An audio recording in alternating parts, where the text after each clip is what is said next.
Sir, yes dear. भारतात प्राथमिक शिक्षण सर्वप्रथम मोफत आणि सक्तीचे कोणी आणि केव्हा सुरू केले? अतिशय महत्त्वाचा आणि मूलभूत प्रश्न तू विचारलास.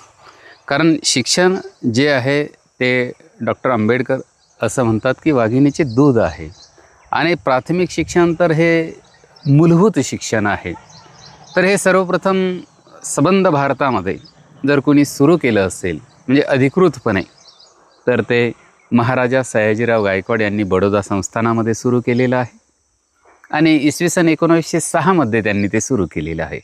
तसं तर बघितलं, सर्वच शिक्षण वगैरे पूर्ण होऊन प्रत्यक्ष राज्यकारभार त्यांनी हाती घेतला आणि 1882 पासूनच त्या दिशेने तो प्रवास हा सुरू झालेला होता.